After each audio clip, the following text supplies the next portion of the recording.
Pen personality. GCSE Psychological Knowledge of Pen personality. A bit of background knowledge to help you understand what is pen personality. Also, for anyone who may be doing GCSE, this will help you know what pen personality is. However, if you're doing A-level, please don't skip this bit, as these are some of the fundamental building blocks to understand the A-level content. What is pen personality? Hans Eysenck, 1964, suggested that certain personality traits may mean an individual is more prone to criminal behavior. Antisocial behavior is behavior that goes against social norms. If you don't know what social norms are, they're behavior that is seen as normal to cultures. For example, queuing is seen as a normal behavior in Britain, however, around the world, queuing is not normal. An individual with a pen personality has a high psychoticism score, a high extroversion score, and a high neurotic score. Now, what does this mean? An individual with a high psychoticism score, also known as P, means that individuals lack compassion and they may display antisocial behavior. An individual with a high P score leads to them breaking the law and graffitiing because they do not feel sympathy. An individual with a high extroversion score means that they are more sensation-seeking due to having low arousal levels. A high extroversion score leads to taking drugs or alcohol, arguments, going on rides, stealing, and fights. This is all so you can boost their arousal levels. A high neuroticism score means that people will become too quickly unnerved and will react in extreme ways. An individual with a high neuroticism score leads to committing serious crimes, domestic violence, or murder due to becoming quickly unnerved. Evaluation. Now, this evaluation is much less than you'd need to know for the A-level content. However, stuff like the self-report and Farrington's research is still some of the best AO3 points you could have, and the Reductionism and the Holism, even though we do them in more detail in A-level, it's still a great AO3 point. So take this as your building blocks to the A-level knowledge. Now, moving on. Reductionism. It says that personality traits cannot be changed. This is fixed and reductionist, as we can change. Holism. It combines biological, psychological, and social factors into one theory. This makes it a holistic view of personality. Problems with self-report questionnaires.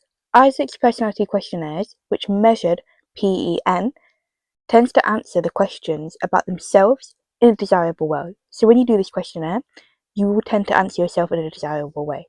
This means it lacks validity due to social desirability. Farrington's et al.'s findings.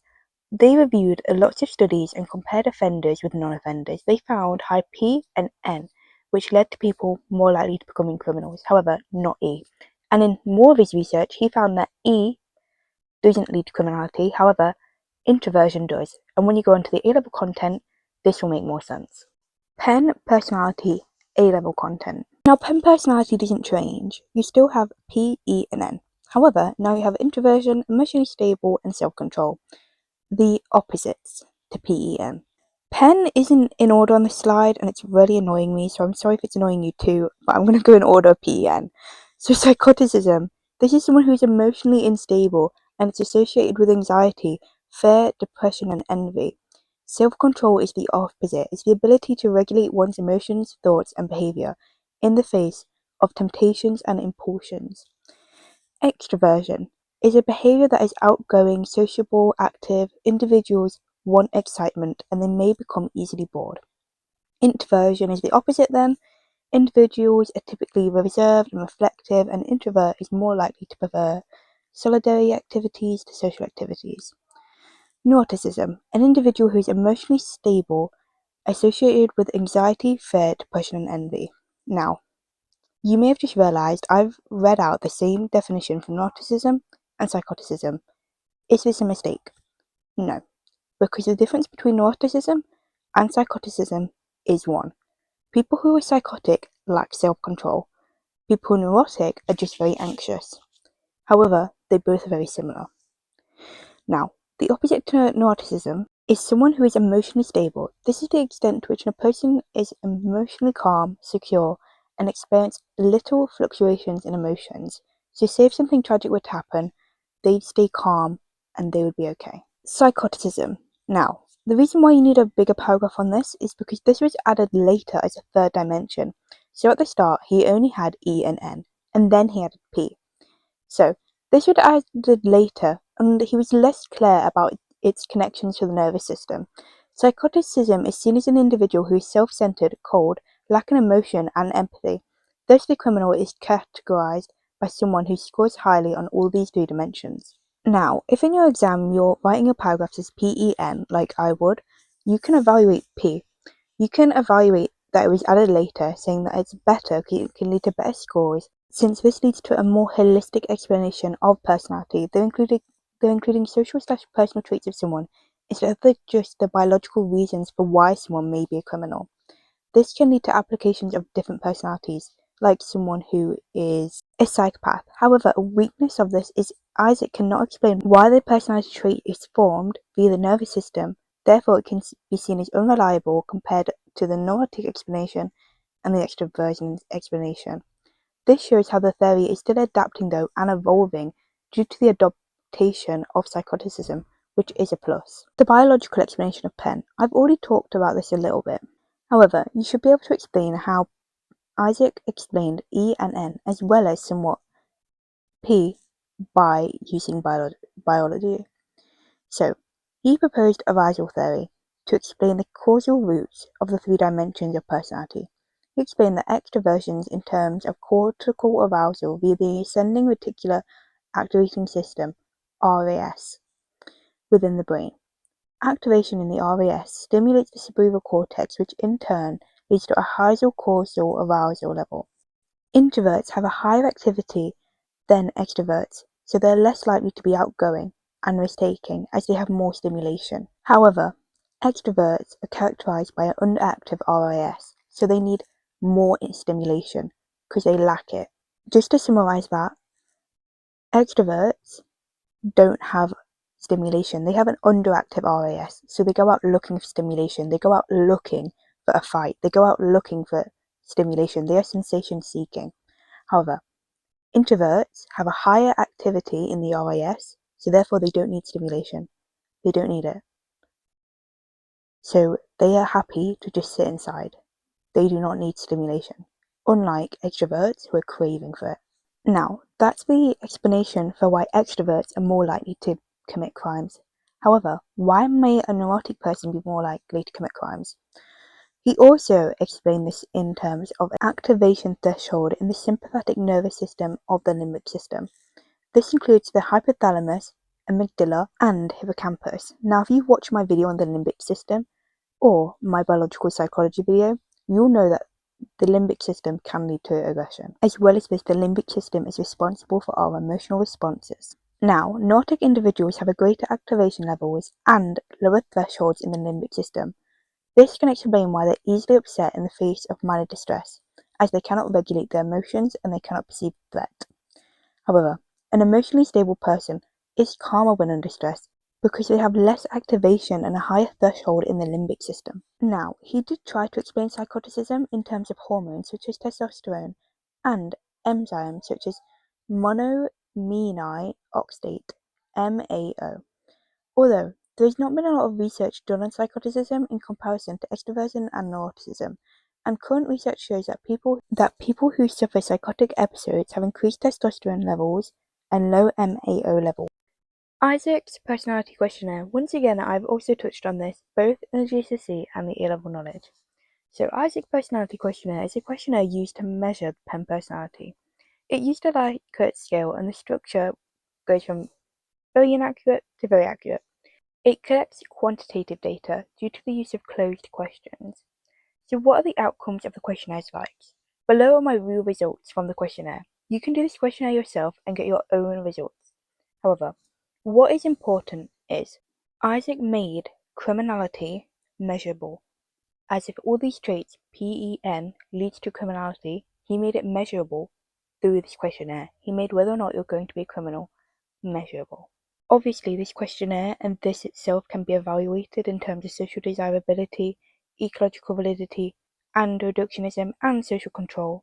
Socialization. Eysenck did acknowledge that in most people, socialization does happen during childhood. This will determine whether a person becomes law-abiding or not. However, he also applies this to pen. Extroverts are naturally reward seekers. This makes them less reciprocal to often conditioning. And this is something that happens all throughout our childhood. In school, we are often conditioned to obey. He explains that extroverts are less likely to become law-abiding because they need the exciting. They are natural reward seekers, they need the sensation. They are less receptive to conditioning because they need the excitement. Similarly, someone with a high N doesn't take on social rules because they have a hard time with learning. These factors make extroverts and neurotics behave antisocially because they weren't socialized. Innate. Now, if you don't know what innate is, it means that behavior is instinctive and does not need to be learned. Proposal of Hans Eysenck, 1969, suggests that personality traits may lead to an individual being more prone to criminality. This says that personality traits cannot be changed and are fixed. This is innate. This is reductionist. Strengths of PEM personality. Daniel Bizuki et al. 2013 suggested that the prevalence of Eysenck's personality traits among repeat offenders was high. 133 violent offenders and 179 male offenders in a high-security prison were studied. He suggested that these criminals all had high P, high E, and high N. This gives Eysenck's theory validity due to the personality traits being seen in real life in repeat offenders. The EPI and later EPQ has been proven to be reliable since they have been used by many researchers. Questionnaires have two formats, a longer format and a shorter format. The results of the two formats correlate strongly. This suggests that they are measuring the same thing. This gives it validity.